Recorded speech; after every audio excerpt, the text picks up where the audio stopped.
Estamos en el segundo episodio del podcast Se Regalan Dudas y ahora nos gustaría escuchar alguna experiencia que haya vivido usted sobre la ira. Ok, bueno, básicamente, ahorita que estábamos hablando sobre los papás, mamá, papá, voy a contarles un poquito sobre mi familia. Okay. Digamos que ambos tuvieron como que educaciones muy autoritarias, sobre todo mi mamá.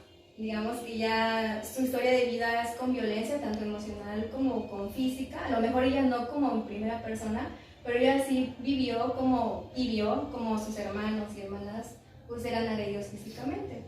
Entonces ella como que creció con esta idea, ¿no? Con esta idea autoritaria de que la educación es igual a castigos o la disciplina es igual a gritos, ¿no? En lugar de otras cosas.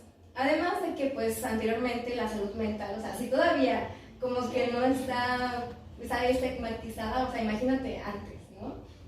Entonces, al momento de tenerme, pues ellos, mi papá y mi mamá, como que crecieron con la idea de que, bueno, a mí, o yo vi que la violencia física no era buena, entonces pues yo no le voy a pegar a mi hijo, que era yo. Pero como que no hacían como que hincapié de que los gritos tampoco estaban bien.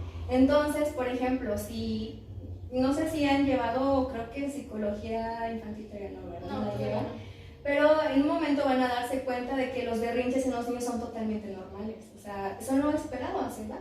El problema es que los papás como que de pronto no saben cómo reaccionar y qué pasa, que reaccionan con gritos y como que siempre los reprimen e incluso les hacen cosas súper feas. Entonces eso me pasó a mí. Como todos los niños y todas las niñas hacemos berrinches, de pronto se nos cae de que el vaso, de que de pronto hacemos alguna travesurilla ahí y entonces es como, ¿por qué no te fijas? ¿No? O sea, súper, crianza súper autoritaria, súper inflexible.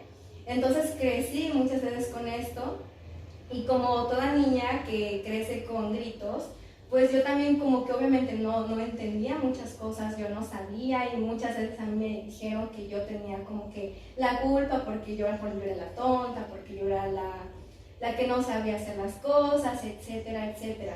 Entonces, al no saber gestionar, no conocer mis emociones, no saber el por qué mis padres se comportaban como lo hacían y pensar que yo era la culpable, a lo mejor yo también como que reaccionaba de manera muy brusca, ¿no? Entonces yo muchas veces le respondía a mis papás, sobre todo a mi mamá, que ya era como que la que más estaba encima de mí, y yo le respondía, y evidentemente este juego de roles, como de que yo soy al mismo nivel que tu mamá, como que obviamente en lugar de disminuir el problema solamente lo hacía más grande, porque ahora era mamá gritándome y también era la hija gritando y entonces como que hacía el problema muchísimo más grande, ¿no? Y entonces como que siempre andábamos como de la greña, ¿no? Como que peleando y discutiendo y fueron años. No, sí, años se ponía mucho más agresivo.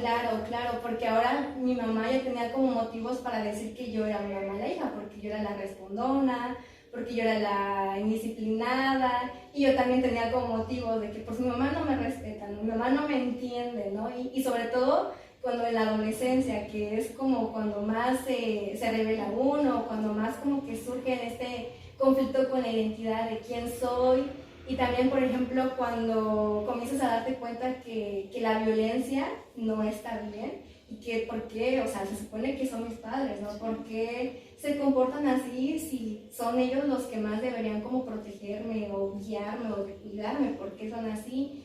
Y entonces de pronto decir que este enojo, y no es un enojo nada más de una semana o de un día, sino es enojo guardado, ¿no? De que no sabes cómo gestionar todo eso, no sabes cómo expresarlo, porque pues gritando no es una opción, golpeando tampoco, ¿no? Pero guardándotelo tampoco lo es, entonces, ¿qué haces, no? Y este enojo pues se fue como que distribuyendo a otras áreas de mi vida, por ejemplo, cuando yo tenía parejas, como que ahora no sé, si yo me enojaba, en lugar de dialogar o de calmarme, yo me súper enojaba con esas personas y de que no sé qué. Por ejemplo, cuando, no sé, había algún conflicto, yo me ponía celosa y también estallaba y explotaba y esas personas hasta cierto punto pues me aguantaban. O sea, como que aguantaban todo eso y obviamente si me aguantaban, pues yo seguía ahí, como que en algún momento me gustó tener el control de eso.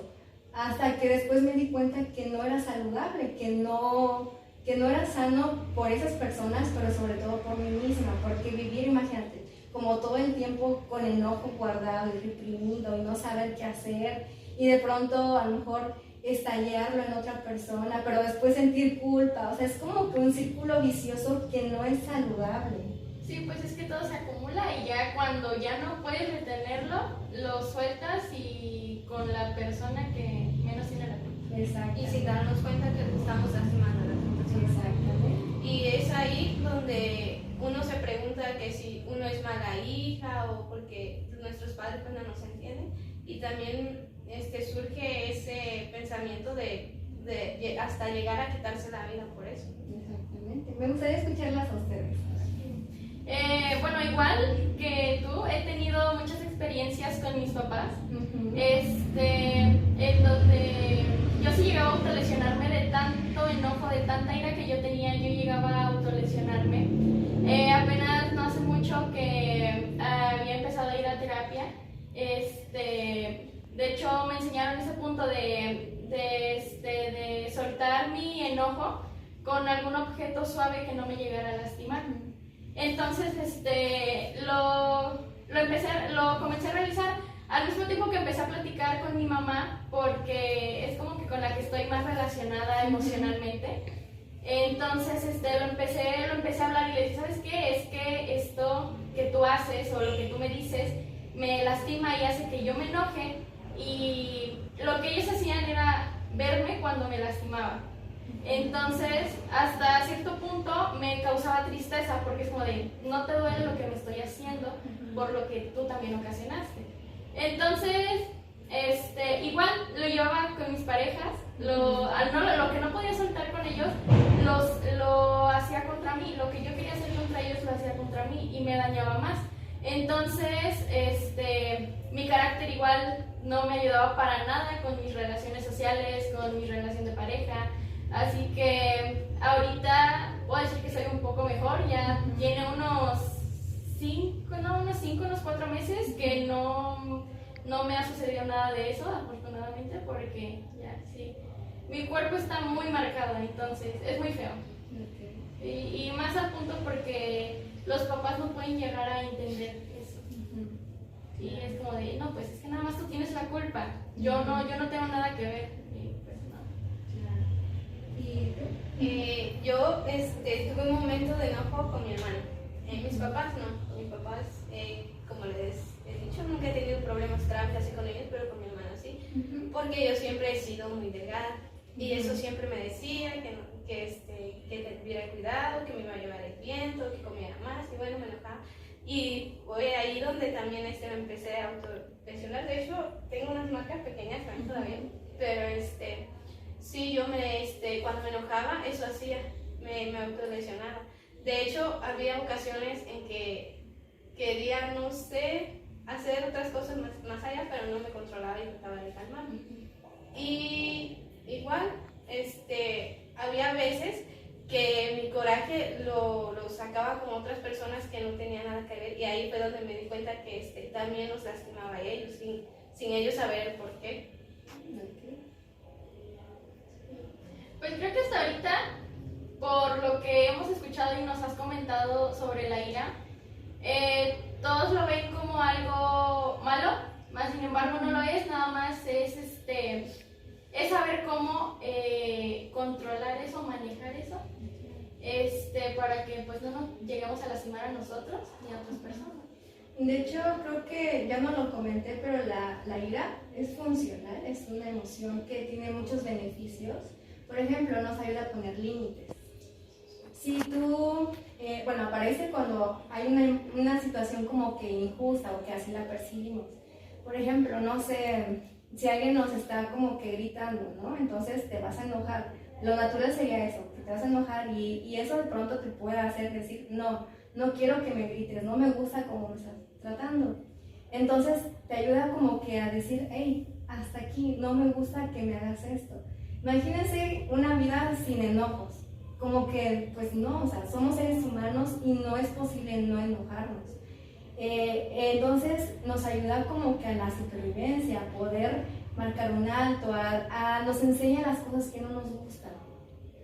Como que en la vida a veces nos enseñan como, ay, a ver qué te gusta, te gusta tal color, te gusta esa comida, pero nadie nos pregunta qué es lo que no nos gusta. Entonces la emoción de la ira, del enojo, nos viene a enseñar esto.